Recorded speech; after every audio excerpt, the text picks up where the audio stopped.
Halo halo teman-teman semua.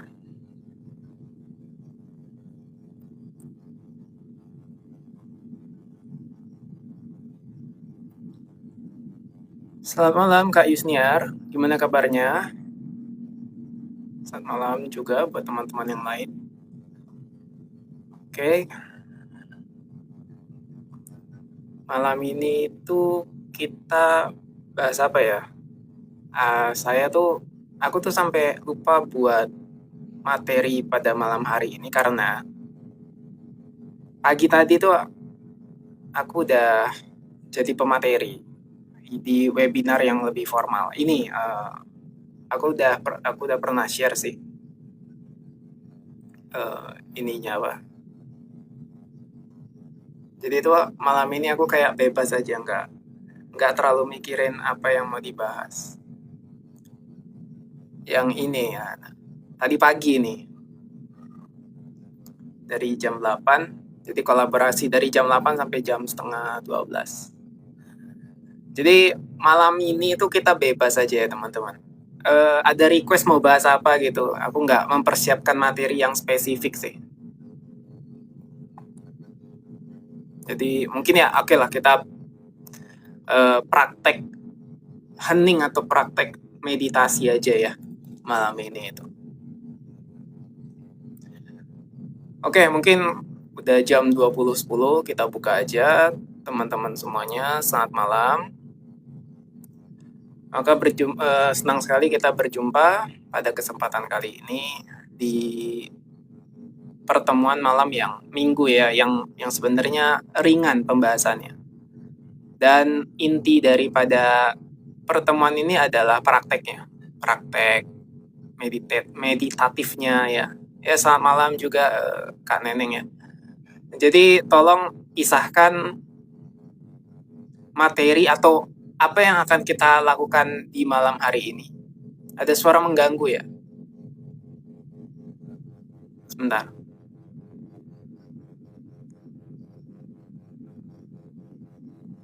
Kayak dengung gitu ya?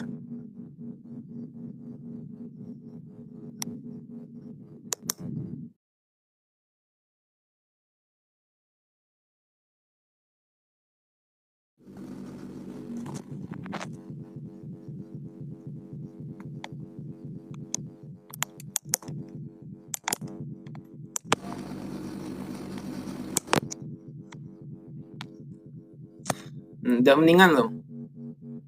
Udah dinyalain noise reduction-nya itu.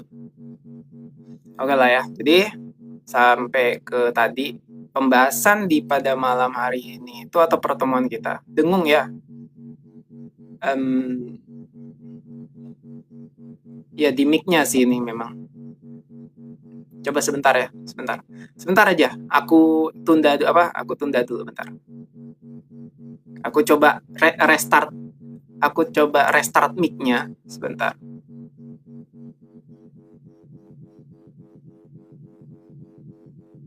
Bentar ya.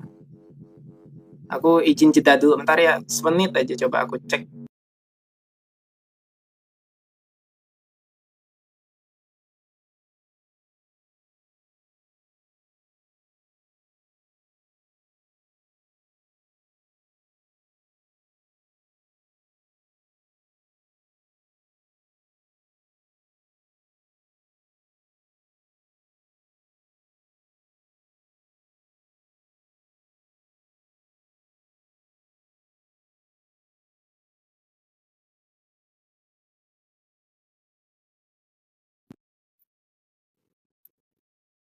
Cek sound.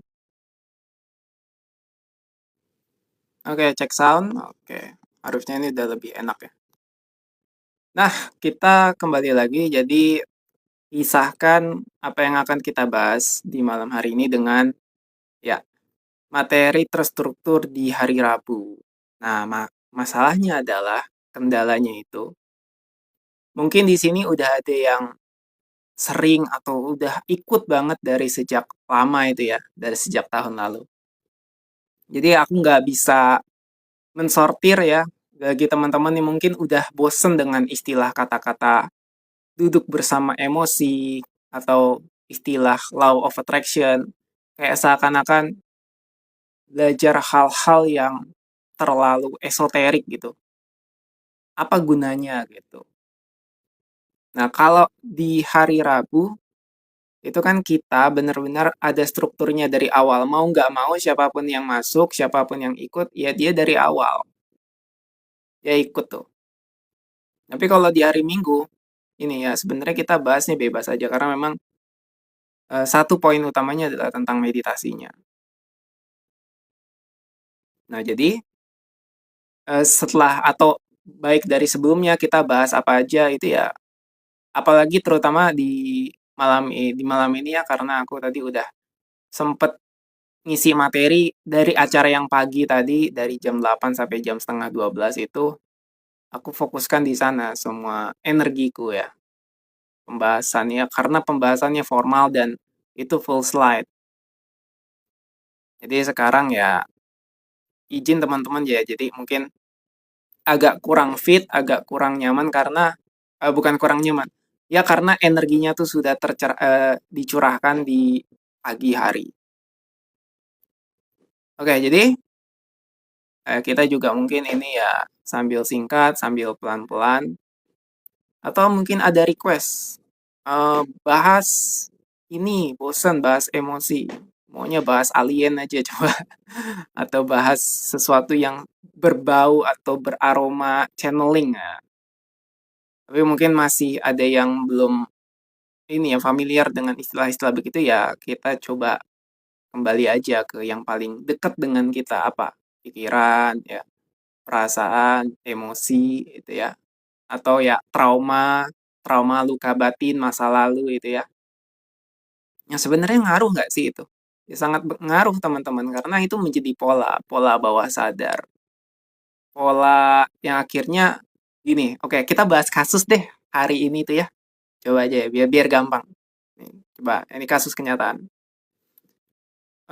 Ada seseorang, dia merasa hidupnya tidak baik-baik saja. Ya, ini nyata karena memang eh, dari dulu juga ketemu dengan orang-orang begitu aku ya di sekitar. Nah, katakanlah selama 20 tahun hidupnya itu punya masalah. Mulai dari kuliahnya, ya, penuh kesialan. Setelah itu dia punya pemikiran bahwa jangan-jangan aku dikerjain orang, diguna-guna sama orang, ya kan? Akhirnya dia pergilah ke orang pinter ya. Nah, dukun. Kira-kira hidupnya tuh bakal tambah baik atau tambah mahara apa tambah belangsak? 99% akan tambah belangsak. Karena dia justru malah, iya malah tambah kacau. Bener ya Kak Neneng ya, gitu betul. Malah tambah kacau. Kenapa? Karena polanya itu tidak disadari. Dengan pergi ke dukun itu memvalidasi setiap pikiran atau setiap emosi yang selama ini tidak dia sadari menjadi pola. Kita hitung. Wah, kalau hitung tuh ya, berapa banyak sih kalau kalau dari sekarang ya semenjak aku sudah berpindah, nggak tahu ya, berpindah tuh dalam artian berpindah realitas tuh udah sangat-sangat jarang bertemu dengan yang begitu. Tapi semenjak aku kecil, sering banget aku tuh dikerjain sama orang. Ada orang yang guna-gunain aku. Ya, satu. Ada orang yang kirimin santet aku makanya aku sakit. Dua. Ya macam-macam lah. Oh, aku ini berantem sama pasangan. Ya, pasti ada banyak yang nggak suka sama aku. Nah, dan ini terjadi kenyataan. Karena kita tinggalnya di Indonesia pasti akan familiar, minimal pernah mendengar yang begitu. Kenapa ini bisa terjadi? Karena tidak ada kesadaran dan cenderung dengan semua pendaman emosi itu menyalahkan keluar, menyalahkan yang lain.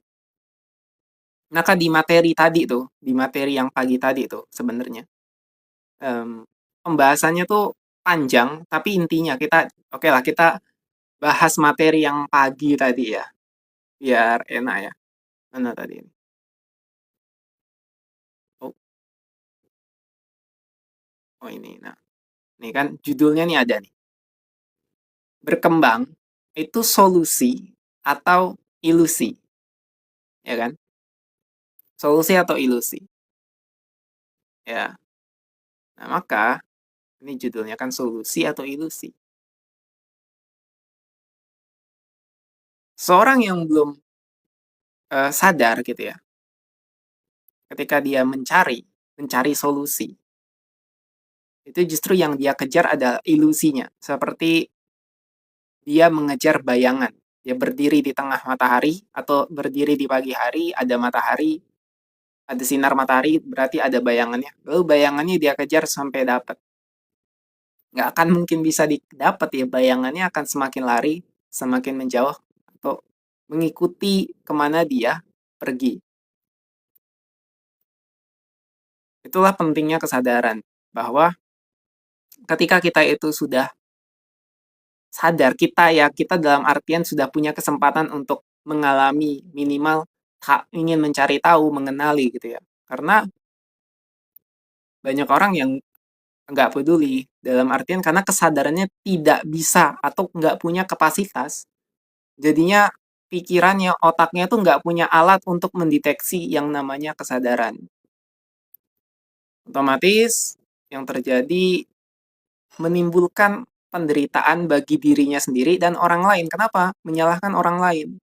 Hidupku nih kacau gara-gara A, gara-gara B, gara-gara C. Nah, belum sampai di situ, dia pasti macem-macem sama aku dan lain sebagainya. Dan itu terus jadi pola, bayangin dari orang tua, diturunkan, pemahaman-pemahaman yang begitu. Jadilah sebuah bisnis, ya. Otomatis, ya kita bisa melihat kenyataannya itu dari baru satu kasus. Ya. Mau bahas kasus apa lagi coba? Itu baru satu kasus yang sebenarnya nggak nggak nggak nyentuh ini nih, nggak nyentuh versi agama tuh belum. Itu kasus yang memang bener-bener ya karena pemikiran tentang mistik aja atau dukun atau gitu atau yang begitu-begitulah. Aku tuh mau ketawa kan jadinya. Jadi itulah. Nah, apalagi hal-hal yang sudah dibalut oleh dogma ya, doktrin. Semua itu teman-teman akan selesai ketika sadar sebenarnya, ketika minimal mengenal kesadaran sebenarnya selesai. Nah, masalahnya ada di sini. Ketika berproses dengan kesadaran, siap nggak menjalani proses itu? Siap nggak? Kayak seakan-akan dicekokin obat, ya pahit dulu. Karena untuk membersihkan semua emosi, pendaman, masa lalu yang menjadi pola, berarti pola tuh udah tercetak kan di bawah sadarnya. Nah, itu tuh benar-benar harus digerus ya dengan kesadarannya. Otomatis akan mendatangkan hal yang dia anggap itu sakit itu lebih banyak ke dalam hidup. Kendalanya di situ. Awal-awal mungkin masih ketika masih berada dalam pemahaman ini ya, dogma juga. Nggak masalah, yang penting dia mau berkembang. Awal-awal pasti masih begini. Oh, aku sedang diuji. Ini ujianku untuk naik tingkat. It's okay, nggak apa-apa. Tapi ketika sudah selesai, maka pemahaman itu juga hilang. Tapi yang jadi masalah mungkin masih terjebak juga dengan pemahaman bahwa ada yang sedang menguji aku.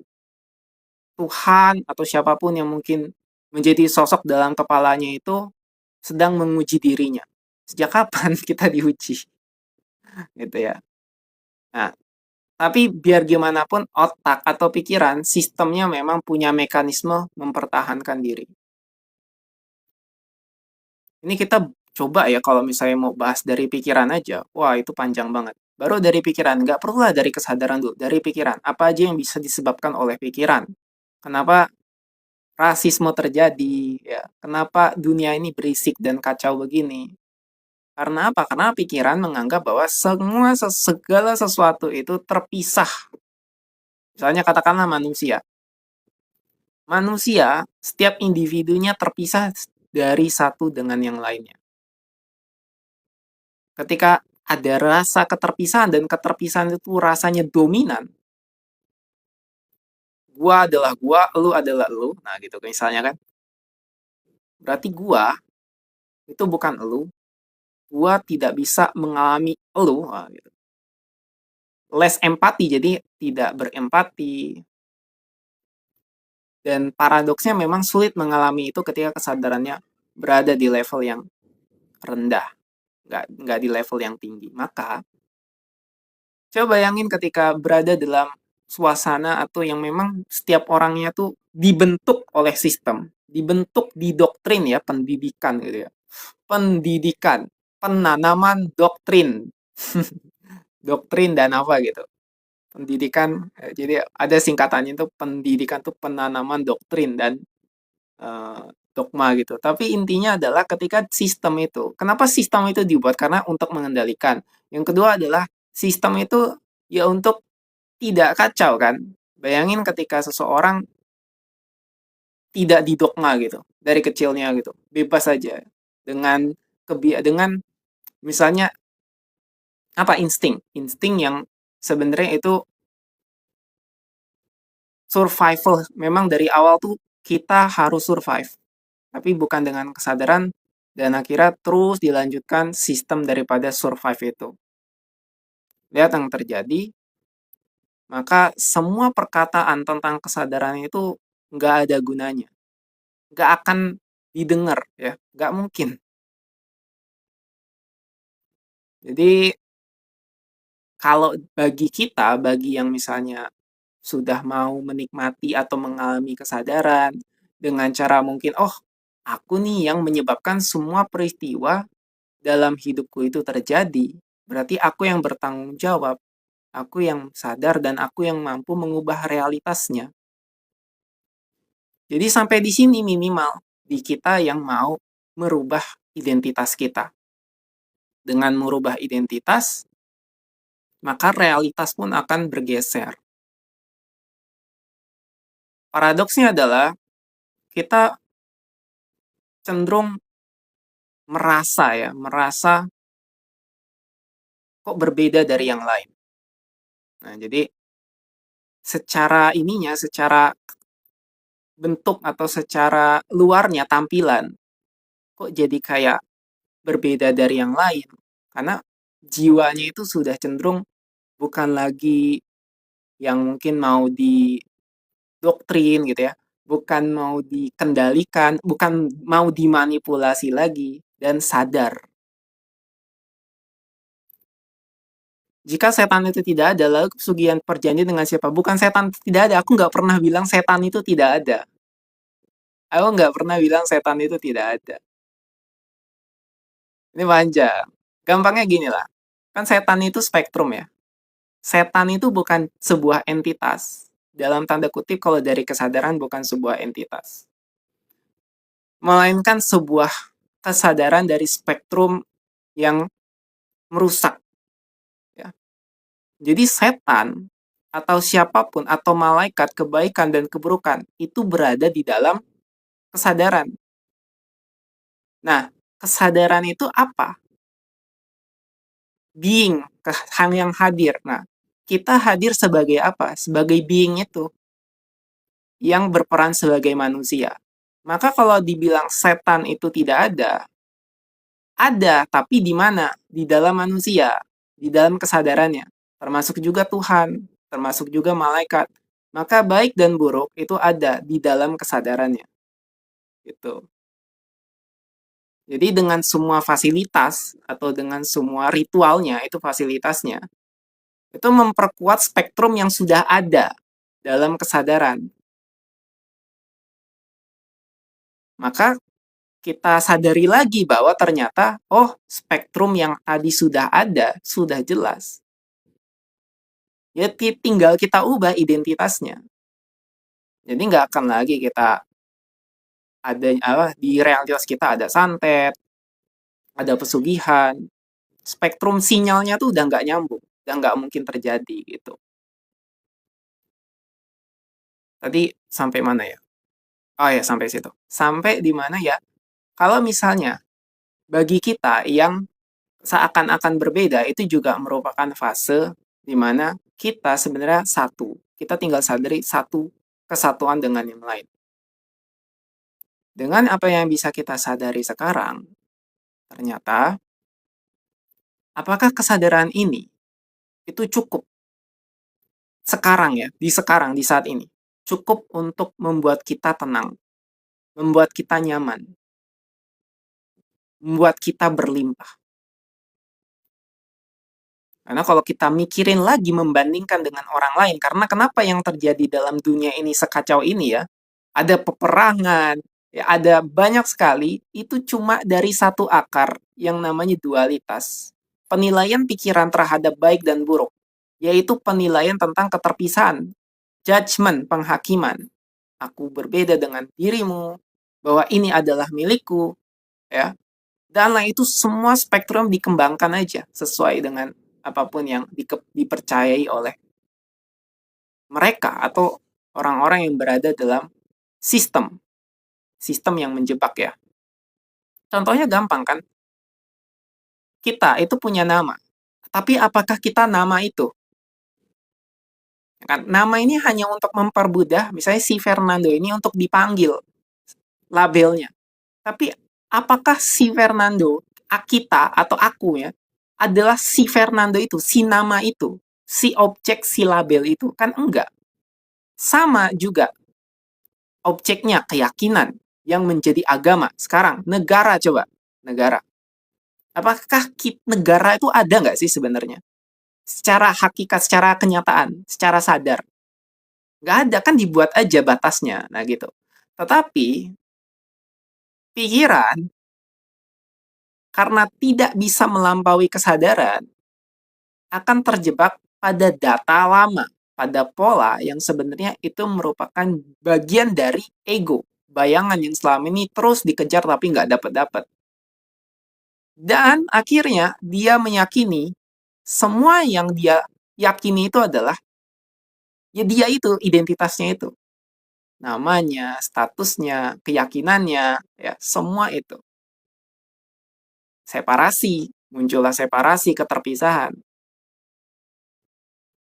Yang terpisah berarti itulah semua konfliknya, masalahnya dari situ, keterpisahan. Nah, bagiku keterpisahan itulah sebenarnya kalau bagiku ya, syirik yang disebut dengan syirik, ya keterpisahan karena menolak kenyataan. Eh, kafir, kesetanan itu ya. Karena setan atau iblis itu sifatnya terpisah. Dia terpisah, dia memisahkan, terpisah. Nah, jadi sifat. Mampukah menyadari ini gitu? PR-nya itu. Setiap dari kita yang kita mungkin ada di sini sudah bisa, sudah mampu menyadari itu. Sudah mampu dan mau mengalami itu. Tapi bagaimana dengan orang-orang di luar sana? Nah, jadi kita kembalikan lagi kepada diri kita. Nah, ternyata seperti tadi, satu kesatuan berarti minoritas sama dengan mayoritas. Mungkin tampaknya mayoritas itu tidak berjalan dengan semestinya, dengan kesadaran. Maka berarti tanggung jawab itu bukan tentang di luar, tapi tentang diri sendiri dulu. Nah, kalau misalnya dari aku juga ya, dari pengalaman pribadi aku, dari yang rasanya nggak enak, nggak nyaman banget gitu ya. Tapi sedikit ada transisi dari orang-orang sekitar, dari yang entah gimana caranya aku dapat banget, dapat banget apa? Dapat ya termasuk dari ini ya, dari klien jadi klien bagiannya jadi klien atau yang orang-orang yang memang kenal dengan aku sebelumnya secara personal, secara pribadi. Maka ketika aku bantu gitu ya, dalam tanda kutip memang sebenarnya dia membantu dirinya sendiri untuk bisa sadar, otomatis kan ada perubahan ya, ada pergerakan. ada perbaikan lah. Nah itu, dan ketika sudah lebih nyaman berarti kan ini adalah proses kita bersama. Sebagaimana dunia itu isinya pergerakan, apapun yang dilakukan oleh semesta ini adalah pergerakan, berarti proses. Oke, berarti prosesnya begitu. Jadi, ketika sudah berada dalam proses, nanti akan mulai ada kesadaran yang menerima berbagai sensasi, berbagai pikiran dengan segala atributnya, yaitu makna-makna.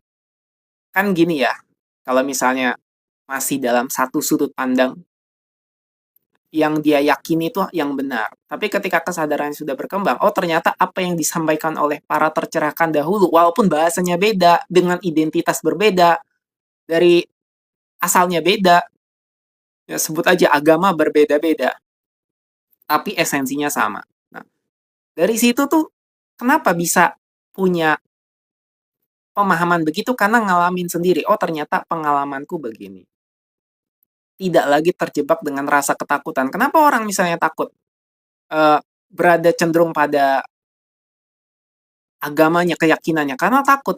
Didoktrin dari awal tuh sudah takut dengan neraka gitu. Coba bayangin mungkin, ya. Eee, Bayangin ketika mendengar kata neraka gitu ya. Apa yang terjadi gitu? Takut misalnya. Mendengar kata surga tiba-tiba kebayang gitu. Intinya neraka, coba neraka dulu. Menderita, takut gitu ya. Dari situ aja, kenapa dari situ aja ya, kenapa bisa terjadi ya karena sudah ada program. Terus tanpa ada penyadaran, berarti nggak pernah disadari dan nggak pernah diputus polanya. Takut itu wajar, tapi ketakutan yang terus dibuat itu akan cenderung membuat dirinya tidak sadar, mudah dikendalikan, terutama dikendalikan oleh hawa nafsunya sendiri. Apa ya hawa nafsu ya? Ya pikiran, perasaan, dan semua sensasi yang bukan diri dia.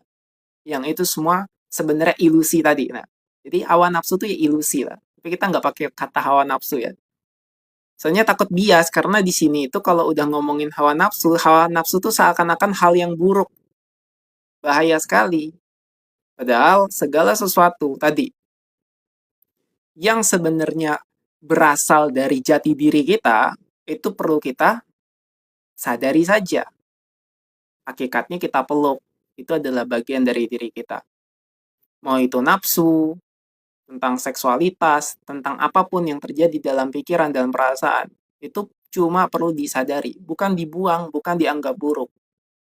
Faktanya yang terjadi adalah banyak yang salah paham tentang oh nafsu, hal yang buruk.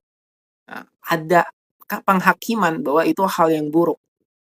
Terus saja berputar-putar dalam kepala. Setahun, 10 tahun, 20 tahun menjadi bagian dari hidupnya.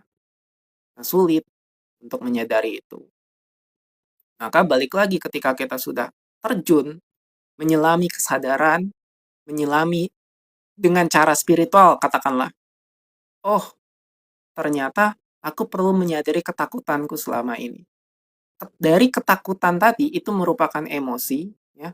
Emosi akan menciptakan ribuan pikiran atau bahkan ratusan ribu pikiran yang nggak selesai-selesai. Nah, pikiran, thoughts, ya, dari mind ini, itulah yang membentuk sebuah pengalaman. Pengalaman hidup menjadi pola. Pola hidupnya bagaimana itu dari pikiran.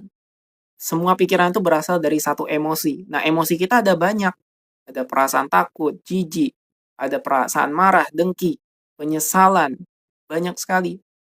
Nah, semua emosi-emosi itu dari akarnya yang disebut dengan keyakinan, belief system udah dari belief. Nah, kenapa belief itu bisa terjadi ya pertama karena pengulangan, hal-hal yang diulang dari kecil, dari identitas kelompoknya gitu kan, dari otoritas yang mungkin figur yang dipandang sebagai yang paling benar mungkin masih kecil, dan terus dia terbawa emosi. Misalnya orang-orang yang dekat pada diri dia dari kecil, ya orang tuanya, keluarganya, didekati, dinasihati, "Nak, begini, begitu." Nah, menariknya bawah sadar itu tidak akan tahu mana buruk, mana benar, mana salah, mana baik. Itu bawah sadar. Dan informasi yang pertama kali disusupkan ke bawah sadar, itulah yang benar bagi bawah sadar, bagi pikiran bawah sadar. Jadi bukan tentang baik, buruk, benar, salah, tapi yang pertama kali. Ketika dari kecil digeruskan oleh bukan fakta, bukan kesadaran, tapi doktrin dan dogma, itu yang jadi gitu. Jadi pikiran bawah sadar tuh menerima yang pertama dan nggak bisa hilang, hanya bisa disadari, hanya bisa di replace lah ya, di replace pun sebenarnya dia nggak hilang, ya paling tepatnya disadari. Paradoksnya, bagaimana bisa menyadari kalau semua informasi yang tadi dia sudah dimasukkan ke dalam pikirannya, akan terus mempertahankan semakin banyak informasi itu, ya, akan semakin kuat, akan semakin seperti jaring laba-laba. Namaku, statusku, rasa kekuranganku, emosiku, kemarahanku, semuanya ini, akulah itu, nah gitu. Makanya ada orang pemarah, ketakutan itu akan menjadikan dia lebih lebih apa ya? Lebih membuat, karena gini, misalnya contohnya gini, dia kan punya rasa ketakutan, ada punya rasa pendaman itu. Berarti itu dia tidak sadari, maka otomatis ekspresinya akan muncul macam-macam, termasuk hanya menindas orang yang lebih lemah, nah gitu, ya kan? Karena dia merasa kuat, misalnya orang yang berada di bawahnya ya, lebih lemah, nggak punya power, ya ditindas. Makanya hukum, aku tuh orang hukum teman-teman. Aku tuh S2 hukum. Jadi hukum apa? Tumpul ke atas, tajam ke bawah. Ya karena dalam praktek dunia hukum itu sendiri aku udah ngalamin seberapa nggak enaknya itulah. Ya, oke, kita balik lagi. Nah, yang disadari emosi dulu atau apa adanya aja. Jika terasa banyak emosi yang menumpuk, iya. Jadi, kalau misalnya terasa banyak menumpuk, bisa disadari kalau misalnya bisa memilahnya dengan lebih nyaman, karena itu masing-masing dari kita punya penanganan, punya mekanisme tersendiri tentang apa yang kita rasakan sebagai sensasi, kan? Itu kan sensasi. Nah, ada prakteknya dengan menggunakan afirmasi, coba. Aku kaya. Cek emosinya, sensasinya. Ada nggak suara yang menolak itu? Ada nggak sesak di dada? Atau aku dicintai, aku pantas dicintai. Ya, ada nggak respon atau reaksi yang menolak dari suara? Enggak, kamu tuh butuhnya sendirian. Enggak, kamu jangan eh, pacaran lagi, atau takut jangan bahaya soalnya takut disakiti lagi, atau nggak ada suara tiba-tiba ada rasa sesak aja, nah gitu. Setiap orang punya mekanisme berbeda karena ada yang dominannya visual, ada yang auditory, ada yang kinestetik, dan bisa ketiganya gabungan daripada itu mungkin nanti akan gustatory, olfaktory, dan lain sebagainya. Jadi mekanismenya tinggal disesuaikan masing-masing. Yang jelas intinya memang menyadari saja. Menyadari itu gimana sih? Menyelam, coba menyelam secara total emosi yang tadi dirasakan. Bukan dengan tiga cara yang lain. Seperti apa? Ketika emosinya muncul, ditambah ditekan, di repress, ya, di repress. Di repress tuh ya ditekan, ditekan, ditekan gitu. Dulu waktu aku masih kecil tuh juga begitu, diajarin gitu. Yang sabar, yang sabar, yang sabar gitu. Itu ditekan. Karena nggak terima tapi disuruh disuruh sabar, itu ditekan. Yang kedua dialihkan. Tanpa sadar mengalihkan itu ya. Mengalihkannya gimana? Kalau misalnya kesel, eh, main game, belanja, belanja makan sampai sampai banyak gitu. Jadi pelarian. Yang ketiga adalah dikeluarkan, banting meja, banting barang gitu ya. Ya gitu. Teriak-teriak sana sini gitu ya. Jadi emosi itu banyak macam ya. ada banyak sekali pengalihannya, ada ditekan, ada dialihkan, ada dikeluarkan, tapi ini nggak tepat. Perlunya adalah didiamkan. Didiamkan tuh diselami secara total atau disadari. Oh, ternyata aku yang tahu semua perasaan dan emosi ini. Aku yang sadar sebenarnya aku yang bisa menyelami semua apa yang kurasakan ini, semua sensasi ini. Cukup 2 menit, 3 menit, coba dulu. Oh, terlalu lama, ya coba dulu 90 detik. Oke ya. Oke.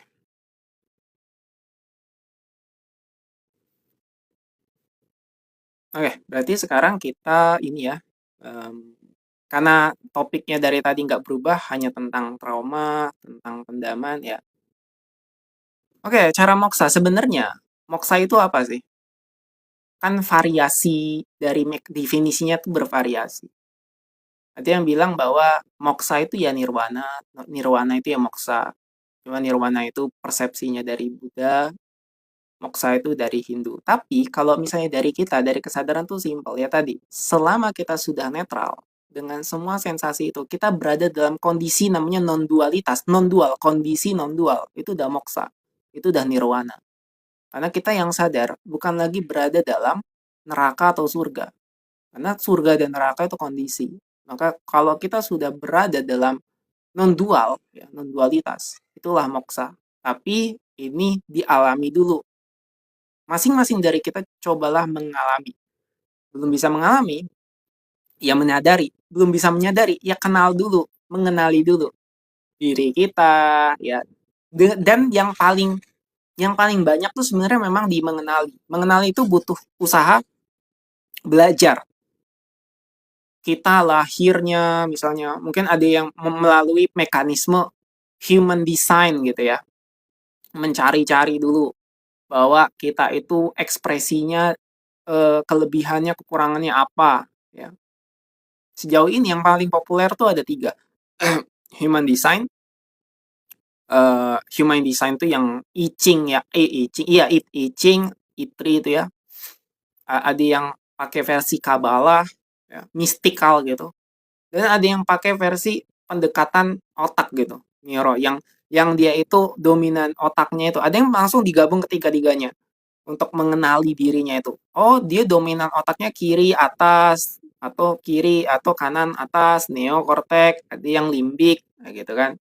Limbik, limbik ada yang limbik kanan, ada yang limbik kiri, nanti dibagi lagi.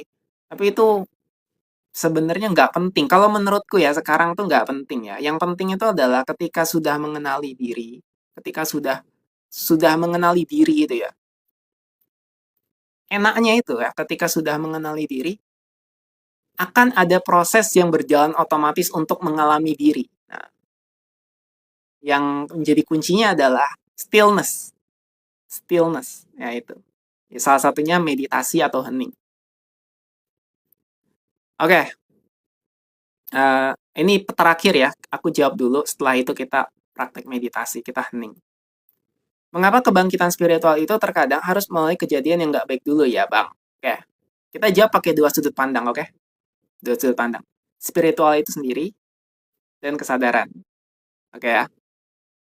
Kalau pakai pendekatan spiritual, pendekatan spiritual kan bahasanya yang cahaya masuk, cahaya keluar, ya kan? Ada ruh, ada jiwa, itu kan spiritual. Nah, kalau pakai pendekatan spiritual, maka segala sesuatu tuh konsekuensi. Maksudnya yaitu berhubungan dengan punarbawa atau karma, reinkarnasi itu ada. Tapi coba nggak usah bahas itu. Coba bahas yang dari versi ininya, dharmanya. Ya. Jadi apa yang kita tuai, itu yang kita panen. Saat kebangkitan spiritual terjadi, maka saat itu kita siap untuk mengakses ke tingkat yang berikutnya, tingkat spiritual yang berikutnya. Artinya, ketika kita sudah mengakses ke tingkat spiritual yang berikutnya, kita perlu untuk meninggalkan kemelekatan yang telah kita adopsi sebelumnya. Maka, yang kita adopsi sebelumnya itu apa yang kita anggap tidak baik. Maka di sini masih berbicara baik dan buruk, ya kan? Masih ada baik dan buruk. Lalu setelah definisi dari baik dan buruknya itu kita telah mengalami yang nggak baik, yang nggak nyaman, terus transisi lah pelan-pelan ke yang baik, ke yang nyaman buat kita, barulah di situ kita mulai selaras dengan pribadi atau spiritual kita yang tinggi. Nah, itu jawaban spiritual. Ada jawaban kesadaran. Simple. Nggak ada baik buruk, yang ada hanya kesadaran.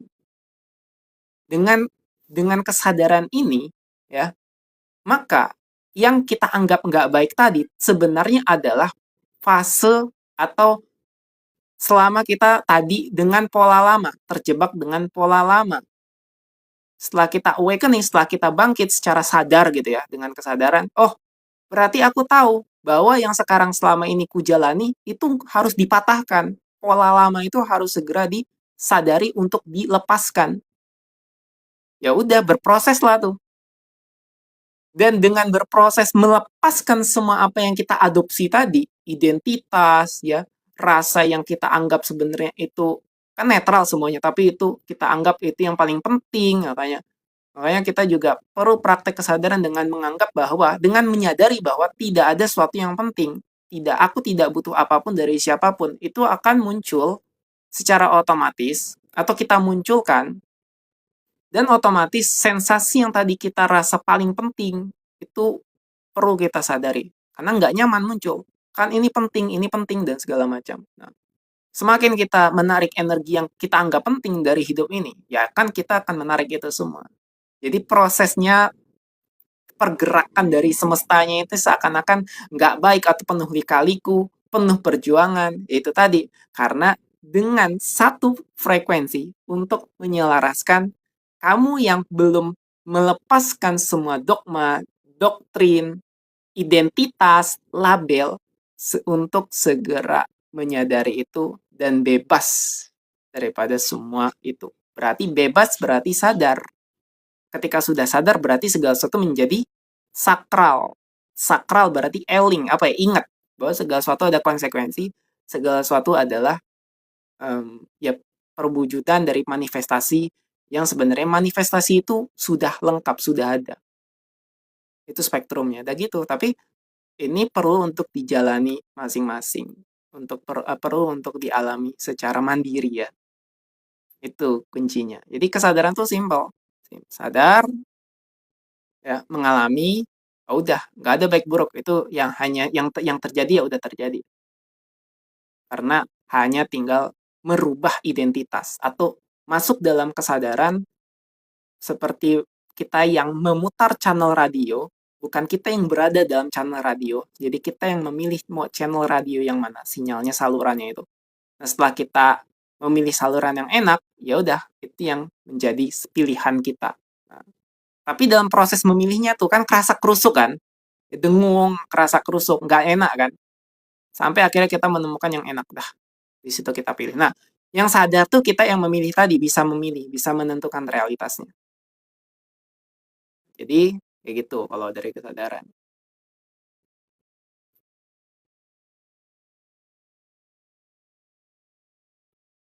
Aku belum pernah mengalami kesadaran. Namun hanya berjalan 1 bulan. Setelah itu pudar lagi. Oke. Ini ya, apa namanya? Tapi kalau aku pernah mengalami kesadaran, oke. Namun hanya berjalan 1 bulan. Setelah itu pudar lagi. Ya, ini berarti kan apa ya? Dia itu sporadis ya. Sporadis itu ya turun tenggelam, turun tenggelam. Seperti ini sih, bentar. Aku dapat ini, dapat kayak oke, ya. Jadi gini, kalau untuk Kak Neynora nih,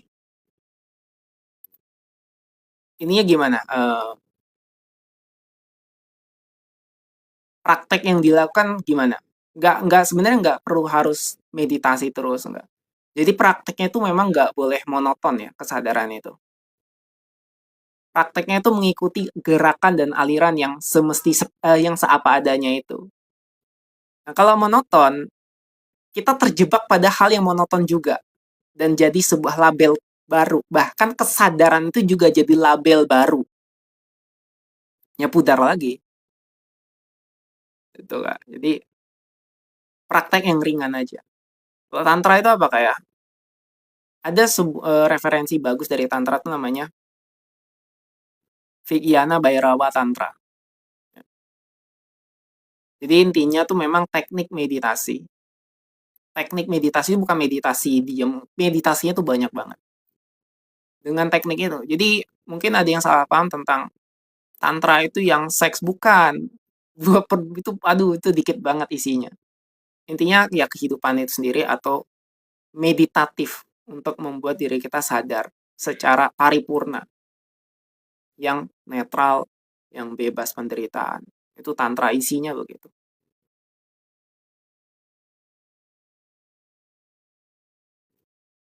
Nah, padahal hanya butuh geser sedikit ya Mas kesadaran, tapi awal-awal seperti mau masuk ke apa nih? Ke D apa nih?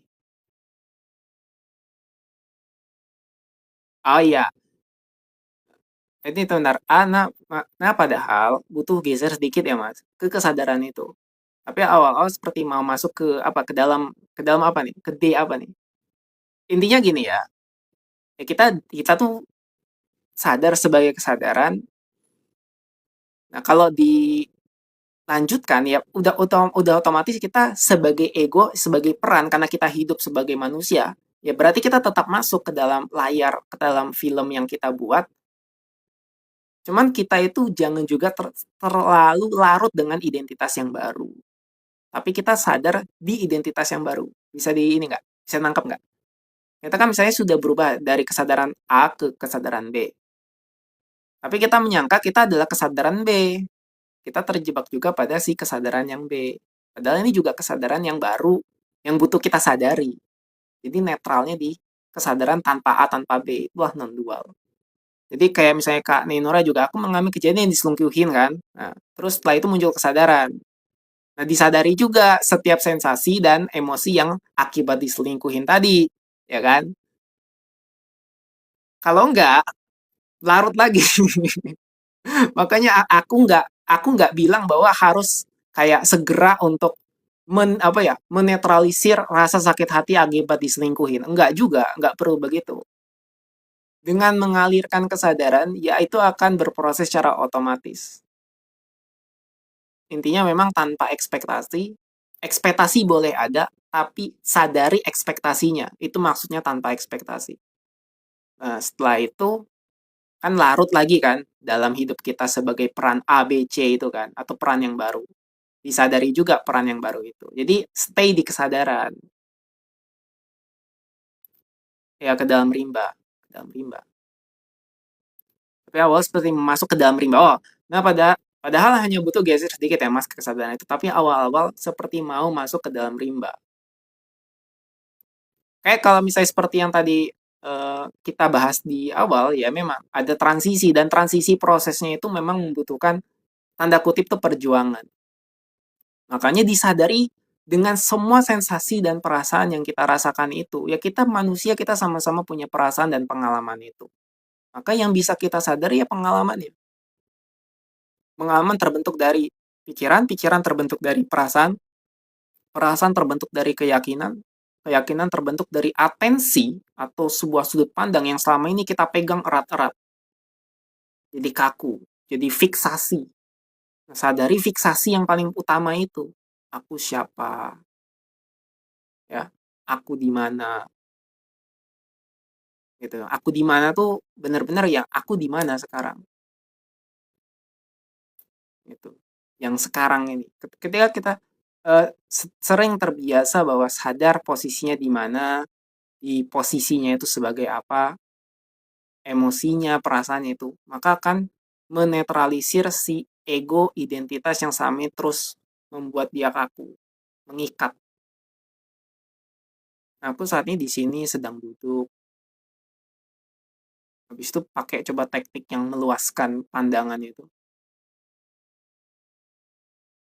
Nah, aku kalau udah masuk, aku kalau udah sadar itu takutnya blank, nanti nggak lanjut ini. Nah, oke, Kak siapa nih? Kak Garis, nggak ada namanya. Kak, mau tanya, kalau lagi banyak pikiran karena tugas maupun omongan dan tekanan dari sekitar gimana, Kak? Oke, ini Banyak, banyak yang ini, banyak yang ini ya, banyak yang terdistraksi. Kan udah banyak pikiran nih. Pikirannya ada pikiran ke tugas, terus ke omongan orang, sama tekanan. Nah, bisa nggak semuanya? Bisa kalau udah kalau udah sering praktek. Tapi yang paling enak karena kita ini lagi berpikir dan ini masalahnya dari pikiran, maka otomatis kita juga pakai cara pikiran di awal dengan cara yang paling dekat, yang paling bisa kita lakukan ya tugas. Jadi arahkan fokusnya itu ke tugas untuk membuat energi kita siap menyelesaikan tugas ya. Itulah aku di sini nggak mau bahas kesadaran dulu karena pentingnya sekali di kita selesaikan pikiran dulu ya. Pikiran ya. Karena kita tahu bahwa mekanisme pikirannya begitu. Selalu membuat seakan-akan semuanya itu ribet ya. Ruwet ya. Nah, itulah pikiran mekanismenya. Sehingga kalau dari aku untuk jawaban pertanyaan ini ya, energinya itu dia diarahkan dulu ke yang paling dekat. Nah, itu praktek paling sederhananya, yaitu tugas. Ya, secara otomatis kalau fokus kita untuk tugas, ya memang mungkin ada tekanan dari luar, omongan bla bla bla itu ya kan buat sakit hati ya, buat nggak enak itu ya. Tapi karena kita tuh belum bisa untuk berpraktek yang secara netral itu ya, dari omongan tekanan itu. Nah, berarti kita alihkan dulu ke tugas untuk bisa diselesaikan. Proses lah ya.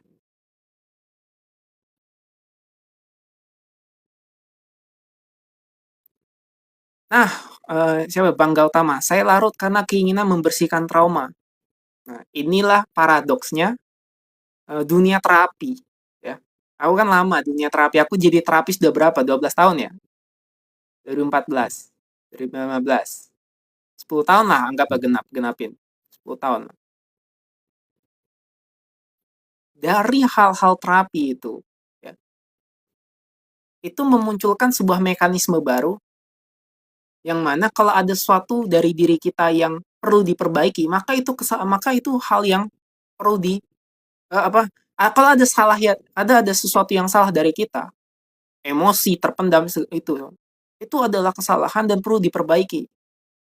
Muncul sebuah identitas, si ego baru yang ingin membersihkan si trauma. Waduh, nah, padahal kan kita sadar bahwa kita bukan si identitas, kita yang sadar bahwa kita bukan si AB, tapi ada identitas ego baru yang kita tuh harus membersihkan trauma. Aku jadi untuk menterapi diriku sendiri, nah gitu. Makin larut dia. Jadi kerjaannya dia selama ini adalah untuk membersihkan trauma. Terapi, terapi, terapi terus. Efeknya ada tetap. Tapi kalau ini dilakukan dalam jangka waktu yang lama, ya, ini ini apa ya? Ini menjadi ini ya, menjadi hal yang dibenci para terapis ya. Karena kalau dari kesadaran tuh memang terapisnya tuh nggak berulang-ulang ya. Karena dari kesadaran bisa hanya selesai di situ aja, nggak perlu terapi lagi. Tapi kalau dari versi terapi itu kan harus ada pengulangan, harus ketemu lagi gitu ya. Makanya aku mau mulai ganti profesi nggak jadi terapi lagi karena kalau udah dari kesadaran tuh cepet lah. Atau nggak perlu terapi. Bayangin terapi berulang-ulang sampai 20 kali gitu ya. Nggak perlu lah. Kalau aku udah tahu, udahlah tinggal langsung aja arahkan ke kesadaran. Yang sadar si ada ego yang ingin melarutkan atau ingin membersihkan si trauma itu. Nah, ini juga identitas ya. Jadi larut dalam identitas itu. Maka sadari bahwa Anda yang tahu bahwa yang ngawasi, yang ngalami si identitas, yang sadar si identitas itu. Maka selesai itu kalau udah kalau udah ngeh, oh selesai, traumanya hilang, identitas yang larut karena membersihkan trauma juga hilang. Nah, gitu ya. Iya, malah jadi penolakan. Itu aku udah ngalami semua itu. Oke ya. makin parah. Aku udah ngalamin itu, aku terjebak 8 tahun itu di situ ya. Jadi seketika aku udah sadar, aku juga banting setir ke klien-klien aku, "Sadari aja nih, sadari sadari sadari." Tapi aku udah nggak berpeluang lagi jadi terapis. Maksudnya kalau untuk terapis masih bisa karena untuk tapi sekali, 2 kali karena versinya sekarang metodenya cepat. Dengan kesadaran itu benar-benar membuat klien sadar tanpa perlu terapis berulang-ulang, tanpa perlu dia bergantung lagi pada diriku. Dari satu sisi agak bego ya, aku bego karena menghilangkan sumber pendapatan. Ya tapi gimana kalau kita sudah sadar, ya kita sadar dan menyadarkan, udah gitu aja. Ya kan? Ya udah cari apa? Tapi ya rezeki akan tetap mengalir kok, tenang aja. Ya, oke. Kita akan ini teman-teman, kita akan praktek ya. Jadi praktek pada malam hari ini adalah, nah teman-teman tutup mata, dan teman-teman bermeditasi dengan arahan dariku ya. Oke, mungkin siap-siap dulu, mungkin regangkan dulu posisi duduknya, buat posisi yang nyaman. Sebentar aja nih, satu sesi aja, mungkin kurang lebih 5 menitan. Oke, jadi buat teman-teman silahkan yang ingin mengikuti sesi meditasi hening pada malam hari ini, untuk cari posisi duduk yang nyaman, boleh juga sambil berbaring, tapi berbaringnya mungkin nyender, duduk yang agak nyender. Kita akan mulai beberapa saat lagi. Setelah sudah merasa siap, nanti aku akan menghitung dari 1 sampai 3 hitungannya. Pada saat hitungan ketiga silahkan tutup mata jika sudah siap. Dan setelah aku selesai menghitung, di situ aku akan mulai.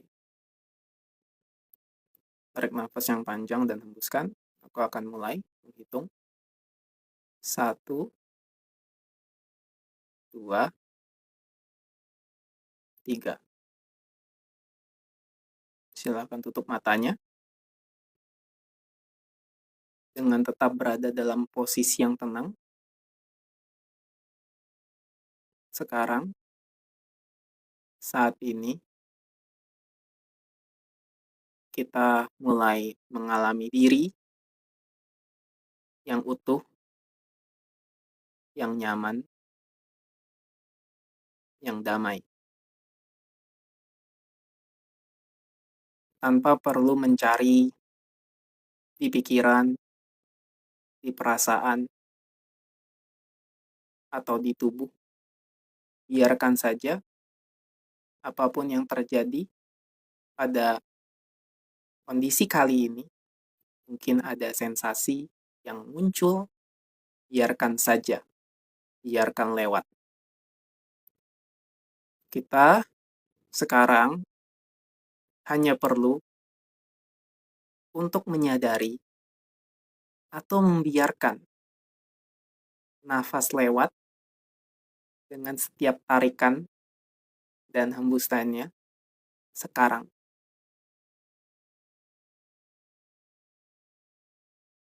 Oleh karena itu, mungkin saat ini ada yang pikirannya tayang, sadari saja bahwa itu hanyalah pikiran yang seperti awan, yang muncul dan lewat begitu saja. Anda bukan pikiran itu. Begitu juga dengan suara. Tadi ada penampakan dalam pikiran, ada tayangan, ada gambaran, apapun yang mungkin muncul akibat fenomena saat ini. Mungkin juga dengan suara yang hadir, biarkan saja lewat. Karena suara maupun pikiran itu sudah apa adanya. Sudah dari awal begitu. Begitu juga dengan sensasi, baik yang ada di tubuh dan perasaan. Semua itu adalah bagian dari diri Anda yang cukup Anda hadirkan dan hanya perlu Anda sadari. Akui bahwa perasaan dan sensasi itu ada, setelah itu biarkan lewat.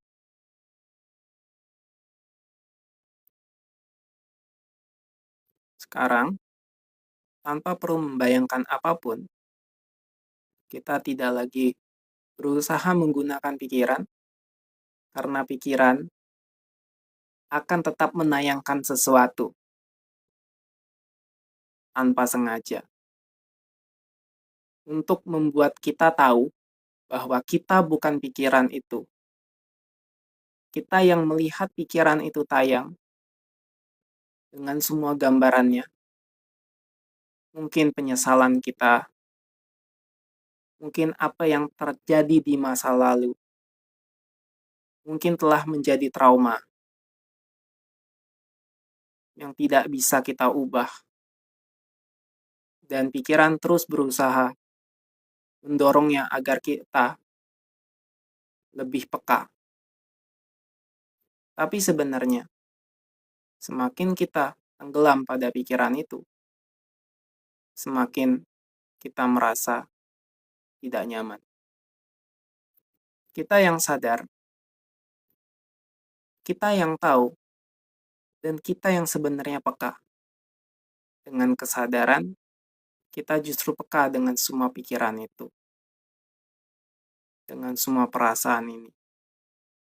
Begitu juga mungkin kekhawatiran akan masa depan, ketakutan yang mungkin sedang kita alami dengan kondisi dunia yang sebenarnya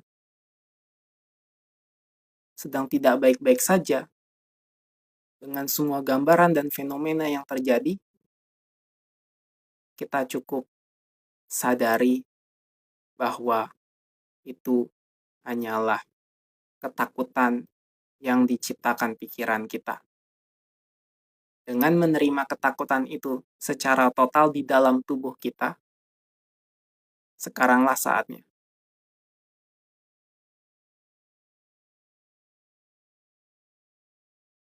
Baik, tarik nafas yang panjang dan hembuskan perlahan.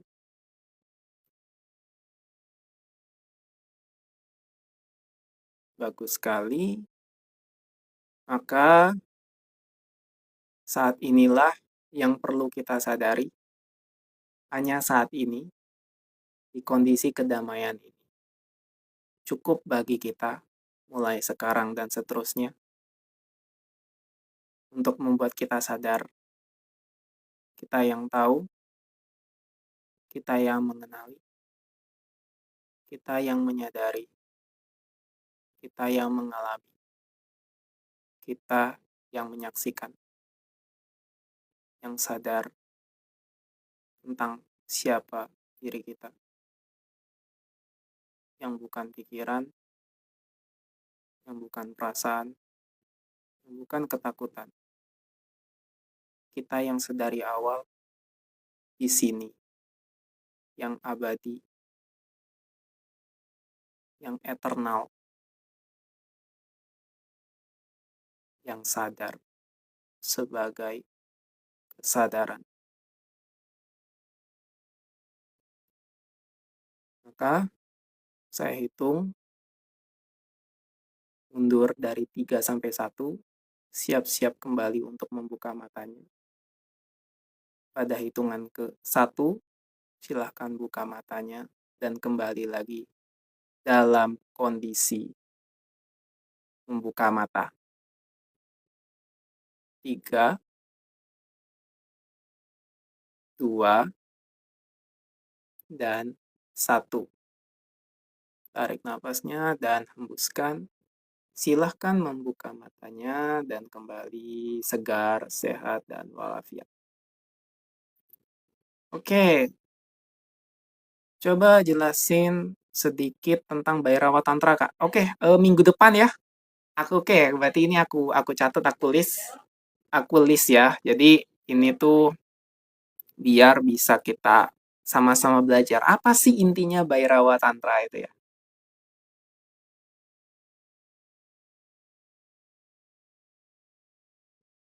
Oke.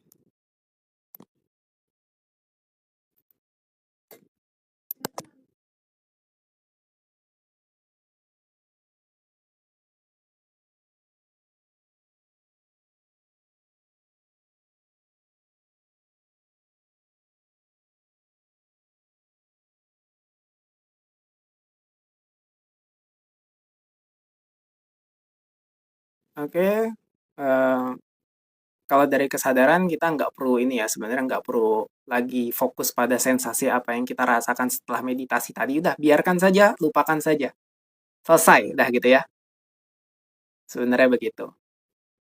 Kecuali memang ya butuh untuk penanganan selanjutnya seperti terapi dan sebagainya, tapi ya intinya adalah selesai udah gitu. Udah tinggal udah selesai, istirahat, ya santai udah gitu aja. Oke, gimana teman-teman? Ya, untuk tadi ada request juga materi kita minggu depan akan membahas, aku list dulu. Bahwa ya pembahasannya biar enak lah, nggak terlalu ini ya, nggak terlalu banyak. Itu panjang soalnya kalau mau aku bahas itu. List by Awal Tantra. Oke, thank you yang tadi udah request. Kita akan bahas juga. Sebenarnya panjang bisa berjilid-jilid, tapi aku akan coba bahas yang benar-benar versi singkat, versi satu ini, yang minggu ya. Yang di versi karena kalau Rabu nanti Senin Selasa Rabunya itu materi khusus programnya yang udah ada struktur, udah ada standarnya. Jadi kalau yang minggunya lagi kita akan bahas yang tadi request, sesuai request. Oke, teman-teman, oke apa? Aku udah seminggu bang belajar tapi belum bisa relax. Oke, ya berarti apa yang dirasakan ketika ini nggak relaxnya? Semakin tegang kah? Semakin apa gitu? Karena memang em, perlu kita sadari bersama bahwa memang ya makanya kenapa ada dokter, ya kenapa ada terapis ya, karena ya butuh kita itu misalnya kalau nggak bisa sendiri ya kan, pasti butuh sarana atau butuh apa ya, perantara. Oh, kayak gitu. Makanya selama aku juga jadi terapis kan ada yang dia stres banget, nggak tahu harus apa, nggak tahu mau ngapain, tapi wah stres pokoknya. Ya akhirnya aku datang sebagai jasa ke rumahnya gitu kan. Ya, untuk membantu dirinya sekedar untuk bisa menterapi dirinya sendiri atau menyadari dirinya sendiri.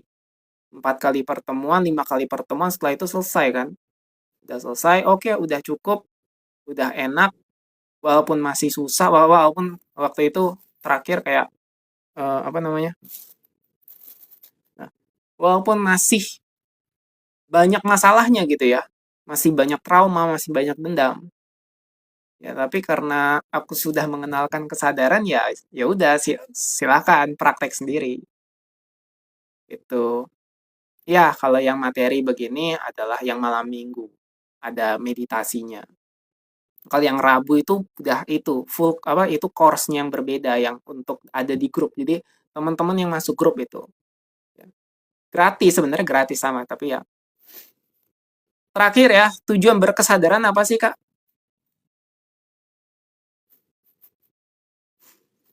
Kita balik coba. Kalau nggak sadar tuh ngapain jadinya? Kenapa sih orang-orang tuh gini ya? Kenapa sih orang tuh ini apa ribut gitu? Kenapa ya? Kenapa sih orang nggak damai gitu ya? Atau paling gampang gini, kenapa sih orang korupsi gitu ya? Nah gitu aja lah. Pakai contoh gitu. Nah, mau nggak sih kita hidup dalam surga, kondisi dengan surga gitu, dengan rasa yang surga gitu. Ya, saling damai, saling harmoni. Oh nggak? Ya kan? Ya, kalau nggak mau nggak apa-apa. Ya udah. Tapi kalau kalau kita kan enaknya hidup bersama-sama harmoni. Kan kita nggak hidup sendirian di gua atau nggak hidup di pulau terpencil yang hanya kita satu-satunya yang bebas mau ngapain aja, ya kan? tujuan daripada apa namanya, tujuan daripada kita itu hidup dengan kita sama-sama bisa bertahan dan bukan hanya bertahan, tapi dengan rasa aman, nyaman, tentram, itu karena ekspresi daripada kesadarannya. Semakin sadar sebuah kolektif dari masyarakatnya, ya semakin nyaman, semakin tinggi norma sosial ya, spiritual, harmoni itu akan terus berkembang. Teknologi itu semua dari nuraninya, dari moralnya, dari nilai-nilainya, normanya itu semua akan berkembang dan akan menjadi sebuah hal yang normal. Gampangnya gini lah, misalnya gini, kita tinggal di negara yang misalnya di negara lain itu teknologinya udah maju, HP, komputer, sementara kita belum. Apa yang terjadi? Sementara kita tahu bahwa negara lain itu udah begitu. Kira-kira apa yang terjadi? Nggak selaras, nggak sefrekuensi. Padahal kolektifnya secara mayoritas, manusia ini sudah berada dalam kondisi yang begitu. Tapi ada sebuah tempat yang kita tahu bahwa, oh ternyata ada tempat di luar sana, dia tuh enak gitu, dan dia tuh lebih mudah secara sains, secara kedokteran gitu kan. Maka karena kalau misalnya kita dengan ilmu kedokteran aja sudah bisa menyelamatkan berapa nyawa dibanding dengan yang misalnya kita nggak tahu ilmu pengobatan, kena wabah ya, kena racun itu gampang meninggal gitu ya. Nah itu. Jadi sangat-sangat besar, sangat-sangat ini ya, panjang kalau misalnya tujuan berkesadaran apa sih? Ya itu kita bisa bahas semuanya ini nggak selesai-selesai gitu kan. Tapi intinya poinnya adalah ya coba kita balik lagi aja. Kalau nggak sadar emang kenapa? Ya nggak apa-apa juga. Kalau misalnya nyaman di situ ya nggak apa-apa. Tapi kenapa orang-orang seperti makanya ada yang disebut sebagai nabi, ada yang tercerahkan. Itu mereka ngapain sih? Tujuannya buat apa sih? Ya biar karena mereka tahu kesadarannya sudah mereka tahu ada sesuatu yang perlu untuk disadarkan, untuk menyadari ya dan dibagikan kepada masyarakat yang saat itu belum tinggi sadarnya. Nah, gitu. Maka dibagikan, jadilah ajaran, jadilah sebuah teaching, jadilah sebuah pengajaran yang tujuannya itu membuat mereka naik tingkatnya, levelnya. Kan kita kan maunya levelnya naik ya. Yang semakin kaya, semakin sehat, ya. Semakin disayangi, semakin dicintai, semakin punya gelar gitu ya. Ya itu semua adalah versi daripada ekspresi kesadaran. Nah, dari spektrum kesadaran itu, ya kita kan maunya yang semakin berkembang, semakin enak, semakin nyaman, semakin baik. Tapi ada yang di sini, ada yang penuh dengan kebencian, kemarahan, kedengkian, kekurangan, menindas yang lemah, hukum jadi tumpul ke atas, tajam ke bawah gitu. Ya itu karena apa? Coba ya. Karena lebih banyak mayoritas yang tidak sadar dibanding dengan yang sadar. Nah, gitu aja. Oke ya? Mana lagi nih? Jujur Bang, aku belajar saya tanpa guru, makanya butuh latihan prosesnya. Boleh, tanpa guru juga boleh, karena sejatinya guru itu adalah diri sendiri yang sadar secara mandiri tadi. Jadi proses dengan berguru adalah untuk membantu lebih berkesadaran gitu aja. Nggak bisa Kak kalau masih di bumi mah. Menarik ya. Masih di bumi ya. Nggak bisa kayak di surga. Oke, berarti Bang Paul 19 ini surganya ya berarti di tempat di sana ya. Ya nggak apa-apa. Berarti kalau misalnya ada tempat di sana, berarti di sini jadi nggak nyaman. Jadi punya pikiran lagi yang pikiran itu akan terus berputar-putar bahwa surga tuh nanti di sana. Itu aja udah penderitaan gitu ya. Oke, kalau gitu betul mantap sekali. Terima kasih Bang Yanto. Kita akan tutup ya. Ada lagi nggak kira-kira? Kalau mungkin terakhir juga mungkin kalau dari aku yang nggak apa-apa, semua keyakinan itu kembali lagi kepada diri kita sendiri. Kalau misalnya ada surga objek di sana, ya nggak apa-apa juga diyakini. Tapi kita perlunya menyadari bahwa kesadaran itu kita dengan kesadaran bahwa surga itu kondisi yang ada di sini, yang ada sekarang itu perlu kita sadari sebagai eh, surga juga di sekarang. Jadi sebenarnya nanti apapun yang kita yakini mau nanti itu objek yang sebenarnya nggak perlu kita Takut kan? Nggak perlu kita tuh atensinya ke sana, nanti itu bukan urusan kita. Yang perlu tuh sekarangnya, itu doang, sekarang. Jadi nggak pakai pikiran yang bikin stres muter-muter nggak karu-karuan itu ya. Jadi sekarang ketika kita sadar, berproses sekarang, itu udah cukup. Sebenarnya itu poinnya. Nggak perlu kita mikirin surga. Ngapain dipikirin? Itu nanti nggak ada gitu. Maksudnya nggak ada di pikiran kita. Nggak perlu diproses sama pikiran kita. Nah, kebaliknya adalah malah kita sekarang ya memproses dengan pikiran itu nanti-nantinya. Malah atensinya ke nanti, makanya nggak ke sekarang. Itu udah penderitaan gitu ya. Sama-sama Bang Yanto. Oke, kalau gitu kita cukupkan di sesi malam hari ini ya. Apabila ada kata-kataku yang nggak enak, kurang nyaman, dan salah, mohon dimaafkan.